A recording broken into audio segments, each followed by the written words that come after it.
My business goal really is to hit $10 million exit. $40,000 investment. I wouldn't take it back for a second. I think I did everything correctly. I'm happy that I made that purchase. I just was kind of mad that I didn't do it sooner. You know, at the time, Smoky Mountains were a fantastic investment. It was just the fact that I can get a turnkey property that was generating good money, you know, got $175,000 out of that property that was able to fuel everything that I do now. So I don't regret it at all. If you never met Josh or any business partner, how would you go about getting funding? It's a circle. It's like a flywheel. Yeah. I was not expecting that answer. That's super interesting. In attracting guests. For what though, specifically? For stays, as a marketing tool. Yeah. He's in a different world, so I don't agree with that. Okay. So, okay. Which I feel like just in any industry is pretty standard. Exactly. I see you got a lot of stuff going on, and I just want to know, like, what is this all going towards? Patryk is the founder of STR Nation and has 6 properties with 30 others under management between his 2 property management companies that he bought within the last 3 years. And he's only 27. In these interviews, I only ask questions I'm genuinely interested in, and with Patryk, I was curious about his favorite way to raise money, whether he prefers co-hosting or sole owning the properties. And his answer to this question is going to surprise you, because it surprised me, and it's neither one of those options. And how much personal branding has impacted his deal flow as he goes on to acquire more property management companies. This interview was sweet, and I'm so thankful Patryk took the time out of his day to share his gold coins with us. If you want to buy his amazing new book, The Wealthy Superhost, you can click the link below or go to strlift.com. I really loved it, and I think you will too. You ready to just dive into them? Let's do it, man. You bought that property in the Smokies as your first deal, and I'm curious. Well, and then you met your business partner and blew up to 6 properties shortly thereafter. Knowing what you know now, what would you do differently, assuming you still have the same $40,000 investment? I wouldn't take it back for a second. I think I did everything correctly. The only other thing there's always things that you look back on, and you always look at mistakes that you've done in the past. I'm happy that I made that purchase. I just was kind of mad that I didn't do it sooner, and that's everybody. I was in the short-term rental space since 2019. So this is when I was 22, 23, when I straight out of college. And I saw how well short-term rentals were doing, and I just dragged. I never took that leap until, 2 years into COVID. And at that point, people were already creating crazy wealth doing this, and I could have done it a lot sooner. That's the only thing that I would probably think about. Like, if I had to go back in time, I would take action quicker. And that's the philosophy I live by today, which is why the moment I got the opportunity to buy a management company, even though I didn't know what the heck I was doing, I just took on the company. And even though it wasn't perfect, I'm super happy with where I'm at now. Yeah, so. You did it and you pulled it off. Yeah. So you don't think you did it in the Smokies? Your first investment was the Smokies. Like, you don't think you would have chosen Joshua Tree where you're at now, or like, I don't know if Yosemite has anything around there. No, because at the time, Smoky Mountains were a fantastic investment. It was just the fact that I can get a turnkey property that was generating good money, and then on top of that, I sold it and I got $175,000 out of that property that was able to fuel everything that I do now. So I don't regret it at all. Sweet. Yeah. Sweet. Cool. Okay. Second question. If you never met Josh or any business partner, how would you go about getting funding? So there's always going to be funding out there. There's always going to be somebody that believes in you. There's always going to be, and that's just the philosophy that I use.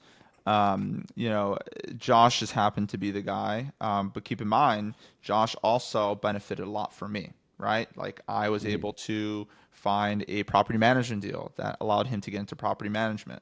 I have a brand that he doesn't have that I can leverage to get crazy scale and crazy connections in this industry. And so there's always, and I didn't have that at the time. So he believed in me and he invested in me. But people will always believe in and invest in people that they see viable. And I just know this from, coming from a world of, what's it called? The whole VC world. I was in the venture capital world where people were investing in businesses, and I learned a lot about, I raised venture capital. So I learned a lot about what makes you valuable and how do you position yourself. And a lot of times the VCs, it's a crapshoot. You might as well gamble at this point, or have a monkey throw darts on a wall, because um, you know there it's hard to determine which company's going to do well. But I believe from what I read, I forgot the exact statistic, but I believe it was like 40% or so of the success of business directly correlated to the team. And so the people are everything. So I just knew that Hmm. there's a lot of value in being a high value person. So that's why I always invested in myself constantly throughout the years. I got brought up when I got into business too. Mm-hmm. I got brought up in that it was more of the private equity world. Mm-hmm.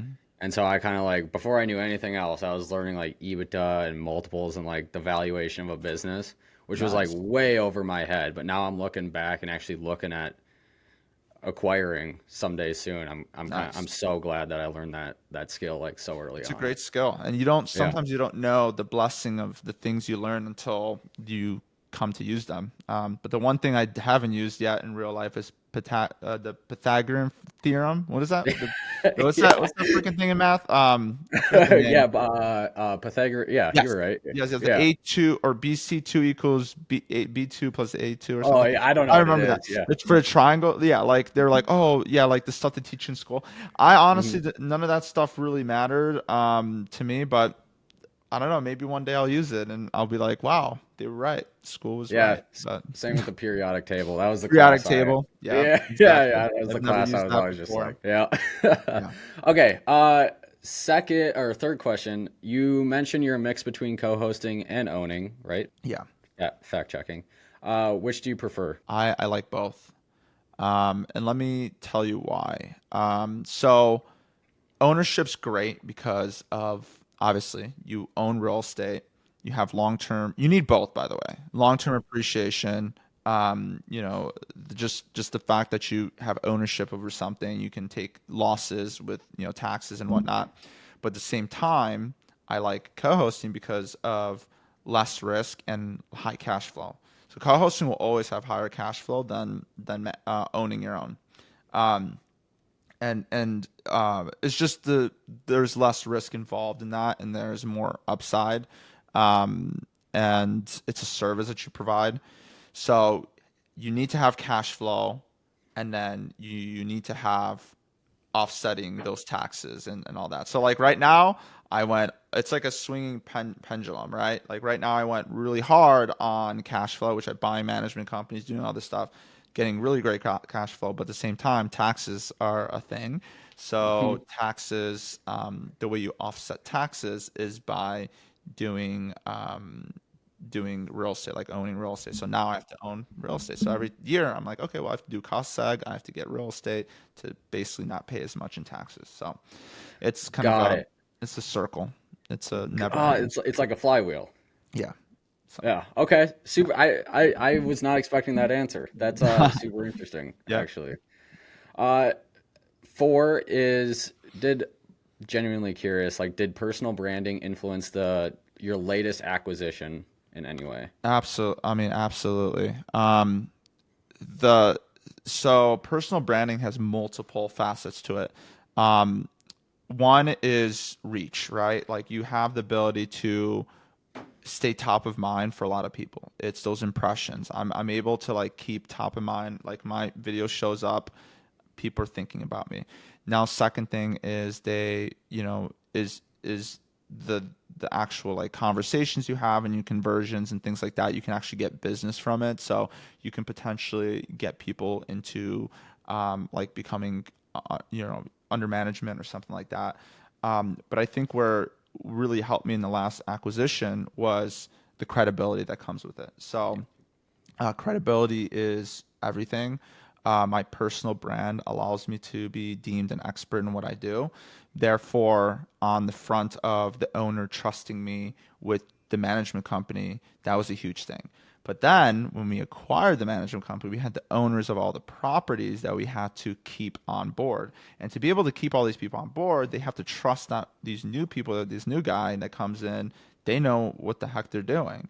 And so the best way to do that is to have a social media presence. They're gonna freaking Google you. They're gonna look you up. They're gonna look you on LinkedIn. They're gonna look at what you've been doing, and having that credibility on the back end really helped to solidify a lot of these contracts. None of them have left, which is awesome. And that's all just because of great branding and leveraging that brand and that experience. Super, super interesting. Do you watch, listen Alex Ramosi? Mm-hmm. He says the same exact thing. Yeah, Like it I works. noticed. And is that who you took influence from? Yeah, he definitely influences me in some ways. I don't know if this is directly correlated with what I'm doing now, but yeah, he's definitely been helpful from a business perspective. He's really good. Yeah, Yeah. absolutely. How big of a role do you think social media plays Mm. in specifically like attracting guests? That definitely helps with like direct bookings and things like that. We've seen that it doesn't convert as well in my market. It depends market to market. So Hmm. Joshua Tree is like 90 to 95% Airbnb. So people are very trusting of platforms and want platforms to facilitate those relationships. While, there's other places with like we have 4 cabins in Broken Bow. There, it's like, I think like 20% Airbnb, 20% VRBO, and then 60% direct bookings because people don't trust the systems and the operation. They rather, Interesting. work directly with you and get the discounts or whatever and have that kind of relationship. So, it's just a different ball game. So different places have different things. And I'm in the Minnesota market, and I can never figure out like if most people are, making most of their revenue from Airbnb and listing tools or from social media. I could see it going both ways, but everybody's a little bit more like old school here, and so Yeah, I feel like they go on direct the listing bookings. tool. Yep, yep. Probably going to be helpful. I'm curious with your back to your acquisition. Hmm.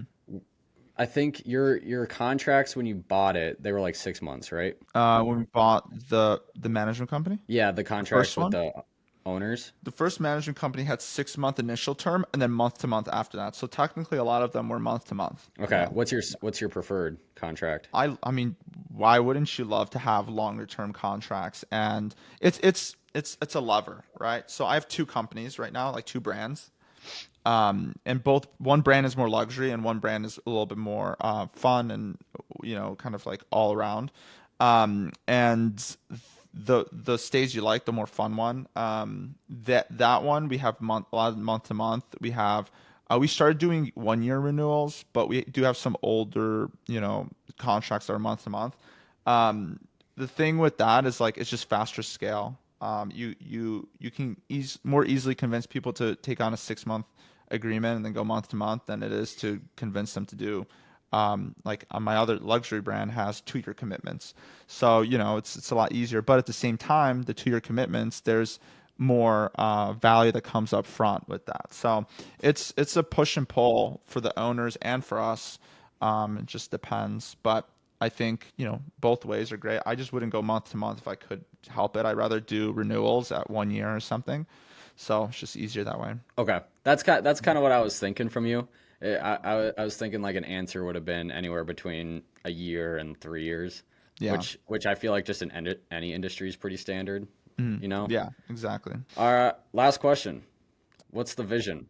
I see you got a lot of stuff going on, and I just want to know like what is this all going towards? Yeah, vision.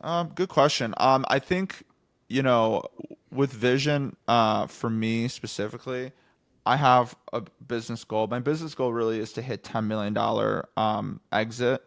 So $10 million exit, at 3x EBITDA, that's a 3 million net per year.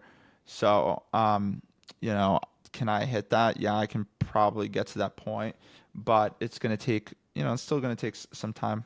So we're working towards that, and then yeah, and look, if we don't sell, we don't sell. We're making $3 million a year. I don't mind. But I think to have a fully functional business making $3 million a year, that would be incredible. I think Hmm. that's where I'm headed. Um, yeah, we're doing pretty well now, but definitely still some time to go. What about where does STR Nation play into that? Yeah. Oh, for the other businesses too. I mean, I think my end goal for myself is more to be more on the coaching side, to be more on helping other. I just get a lot more a lot more purpose out of helping other people and allowing them to grow and scale. And even the parts of the business that are most satisfying to me are changing people's lives that I hire, for instance. So seeing how I can support them and get them out of tough situations, I think that has a lot of, it feels really good. So that's kind of where I want to focus my attention, is like helping other people just has a strong, like a very strong why, that's beyond just doing day to day. And then obviously like eventually once I have a family, helping my family. But I think, that's kind of where I want to be, is like to be in a very balanced place where I can enjoy life and do all those things. Sweet. I love that answer. It's very it's you can tell it's authentic. You know what I mean? Mm-hmm. Like you can tell that's an authentic answer, and it's like yourself. It's because one thing I struggle with all the time is like the goal I say, is that true to me? Hmm. And Right. I can kind of tell like the goal you just said is that's true. You know what I Yeah. mean? Thank you. Yeah.